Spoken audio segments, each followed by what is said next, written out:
Problems, worries, sadness. Are you seeking solutions? Bible says, Do not be anxious about anything. Instead, pray about everything. Choose faith over fear.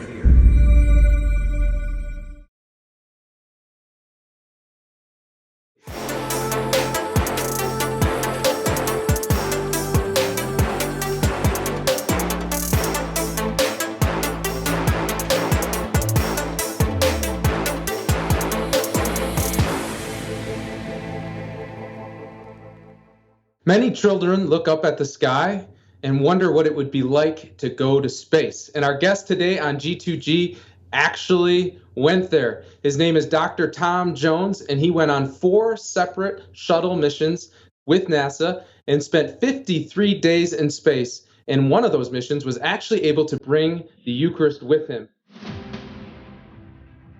Thomas D. Jones is a scientist, author, pilot, and veteran NASA astronaut. In more than 11 years with NASA, he flew on 4 space shuttle missions.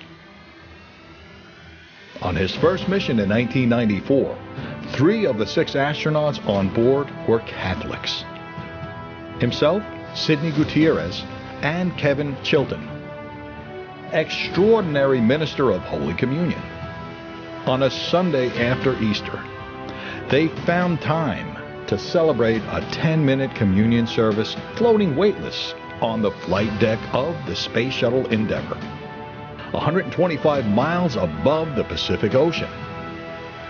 Quest for knowledge is something that gives God a lot of pleasure, to see his creatures that he's made go after the secrets of how he's put the universe together. And he's not trying to keep it a secret. He just wants it to be revealed to us through our own efforts and ingenuity and curiosity.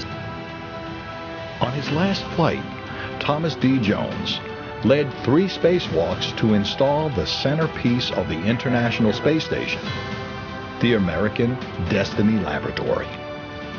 He has spent a total of 53 days working and living in space. Thomas D. Jones is the author of several space and aviation books. Skywalking, an astronaut's memoir, is considered as one of the best books on space. For me, it was just calling on every ounce of skill and inner talent that I had. And those were gifts from God that I recognized. And I had to ask God over and over, help me get through this training, help me get through to perform to the standards that NASA is expecting. He has received several awards and was inducted into the U.S. Astronaut Hall of Fame. Thomas D. Jones served on the NASA Advisory Council and the board of the Association of Space Explorers, and is a board member for the Astronauts Memorial Foundation. As an aerospace and science consultant, he focuses on the future direction of human space exploration, uses of asteroids and space resources, and planetary defense.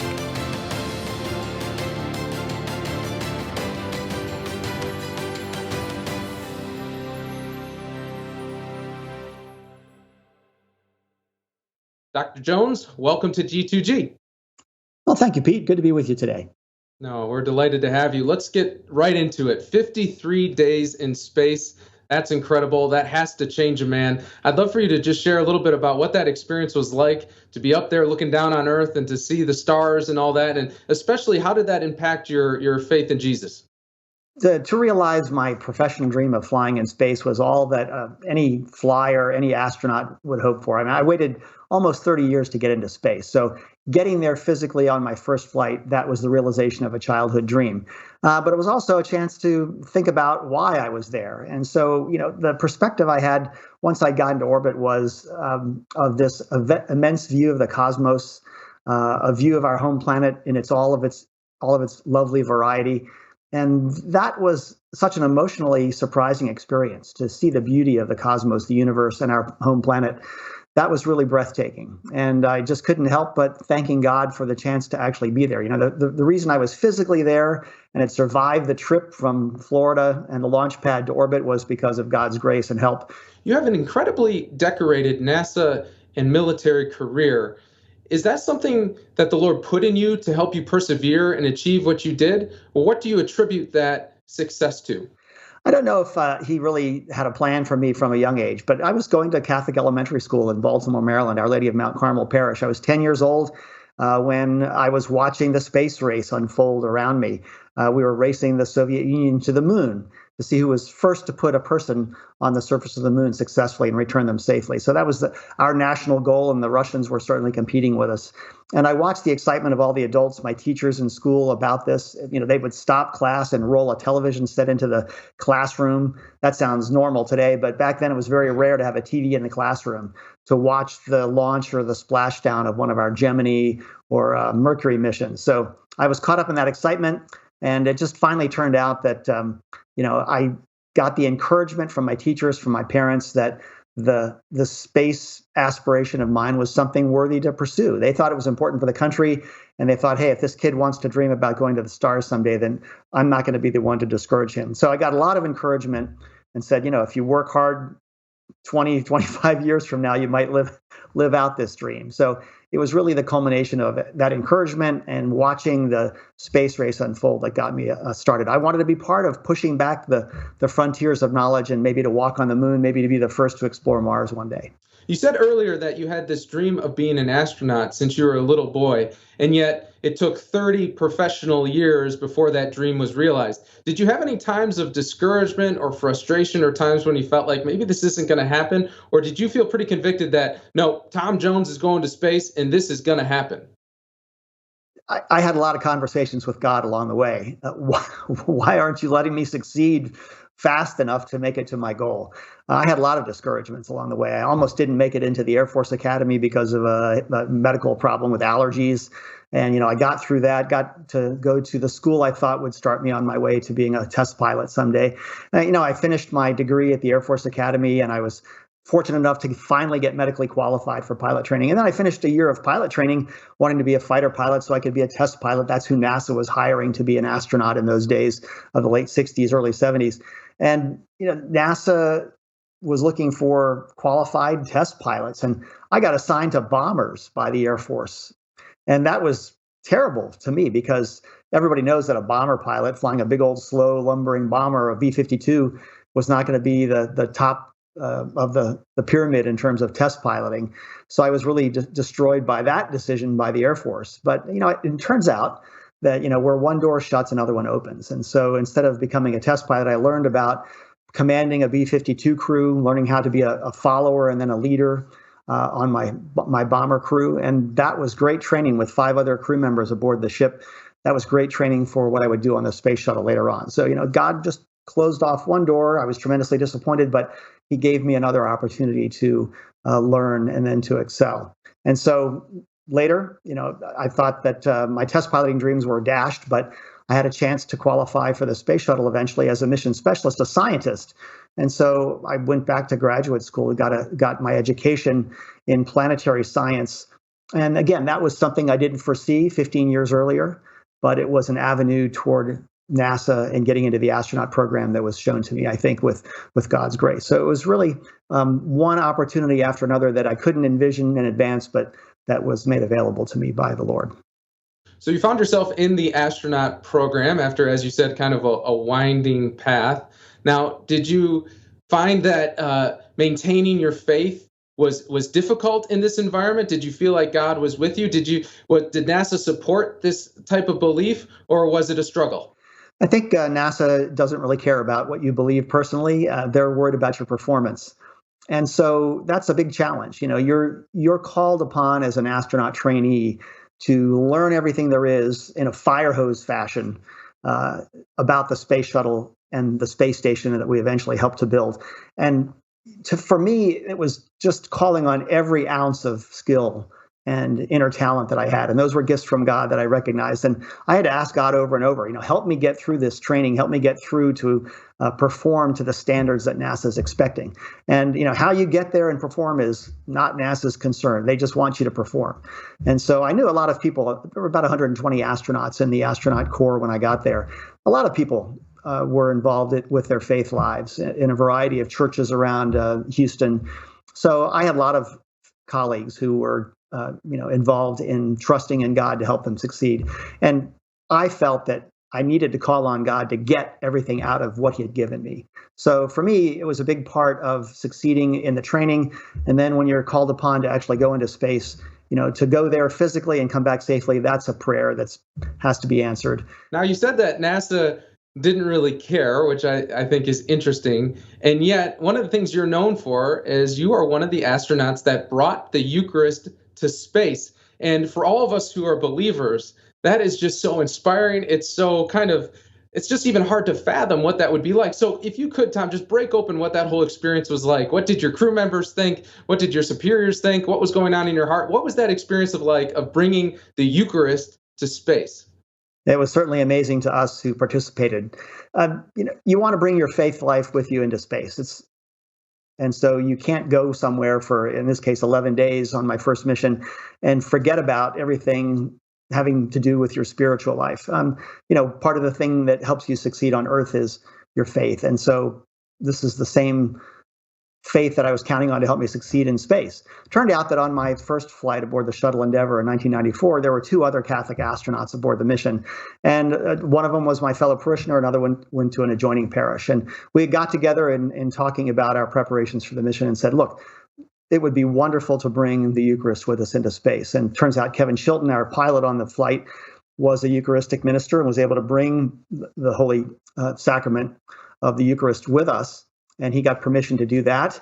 Our commander was a Catholic, and he was able to get to a spot where in our schedule in orbit, we were, 7 days into an 11-day flight where we were comfortable with how the mission was going, and we could find 10 minutes in our jam-packed schedule to get together for a little communion service. So it was partly due to his organization and then Kevin's ability to bring the Eucharist along. And of course, I supported the whole idea that we had this Sunday, our second Sunday in space, and got 10 minutes alone in the cockpit of the Shuttle Endeavour to share communion. And it was a recognition that we wouldn't have gotten to that point without God being with us. And it was a chance to physically know he was with us that led to that moment being so inspirational. Tom, many people in my generation struggle with kind of bringing together science and faith and how they work together. And a lot of them see them as contradictory.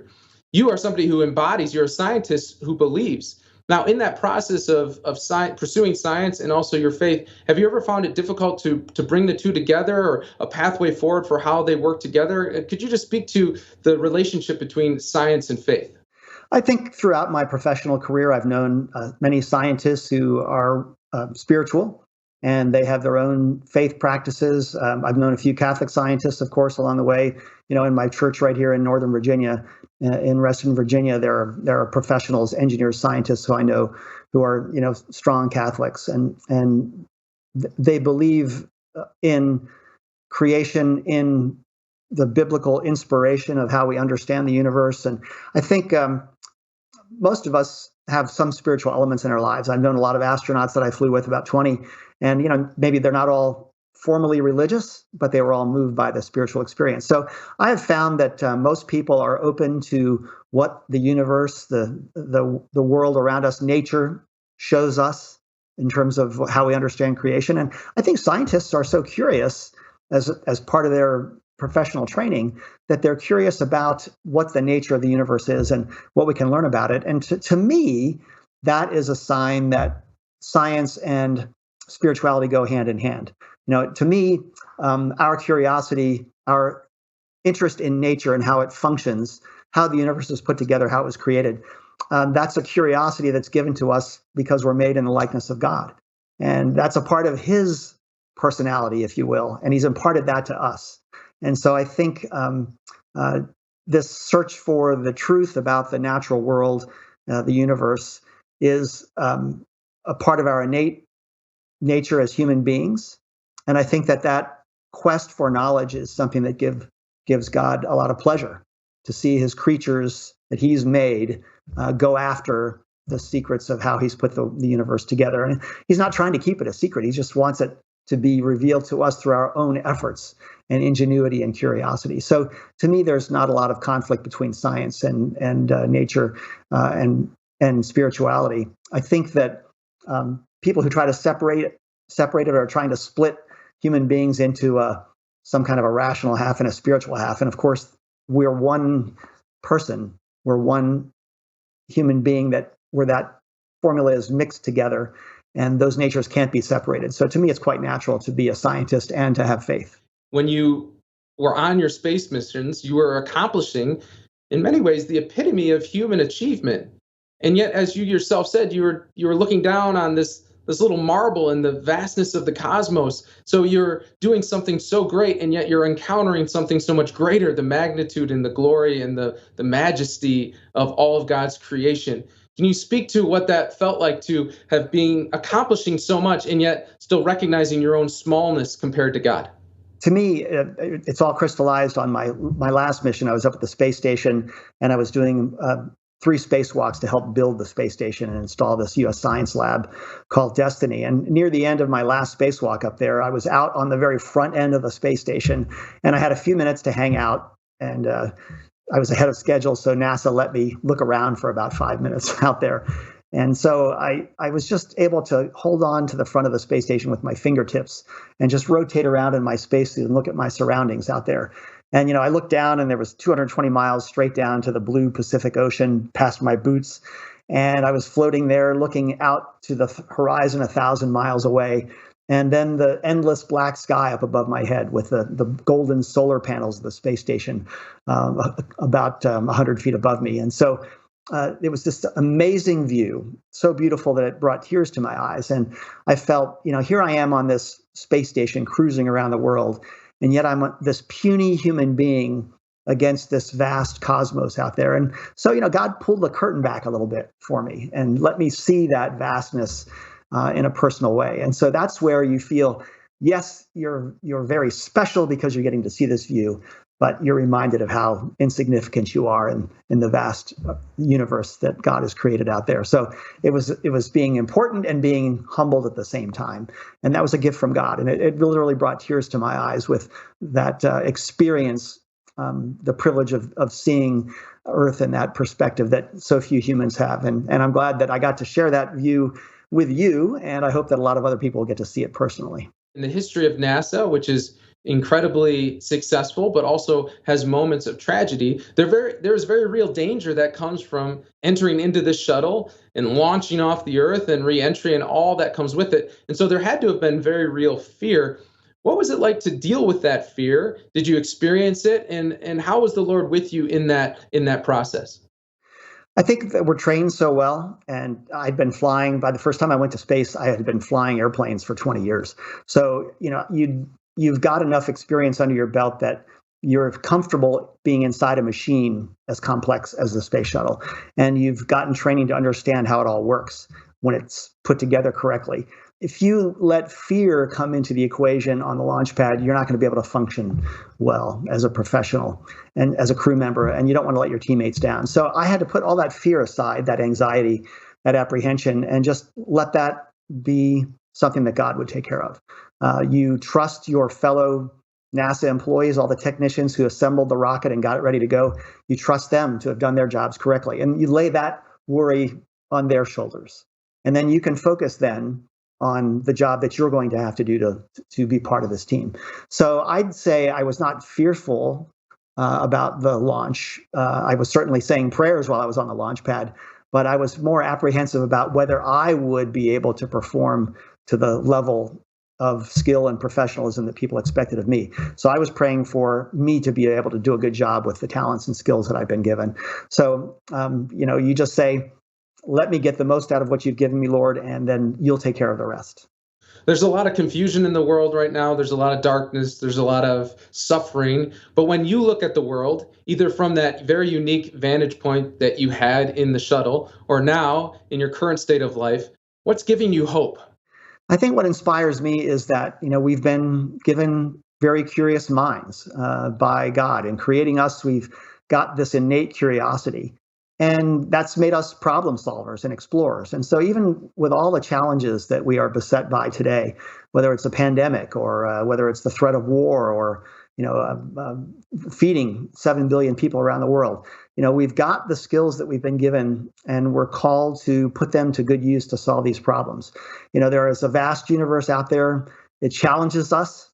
But if we look beyond, I think as a space flyer, if we look beyond just our home world and look out there into the universe, there are a lot of things that we can make use of. There are vast material resources on the moon and the nearby asteroids that we can use to supplement those we find on Earth. There's a limitless supply of energy, so we can harvest solar energy from space and beam it to the world and help supply everybody with the power and electricity that they need to succeed.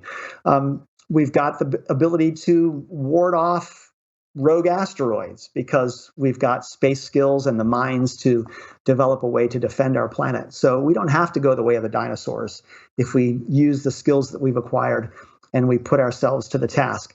And I think we live in a nation and in a world that encourages us to use our curiosity and intelligence to solve these problems. So I'm very optimistic that by applying our skills to the technology that we develop, that we can stay ahead of all these challenges. Look at the vaccine that we developed just this year to fight the virus. That's a mark of what we can do when we put our minds to something, whether it's putting a man on the moon or sending the first woman to Mars. I think we're in good shape for the future. Well, thank you, Tom. Thank you for your dedication. Thank you for your perseverance. Thank you for your commitment to enhancing humanity and using the gifts that the Lord had given you. And thank you for being our guest here on G2G. I'm grateful for the chance to talk about it. Thank you, Peter. Thank you, Dr. Jones. I'm so inspired by his dedication, his perseverance, his commitment to his craft, and his willingness to put himself at risk for the betterment of humanity, and also to be faithful to what the Lord has called him to do. This has been G2G. I'm Pete Burak with Shalom World. Thank you so much for watching. God bless.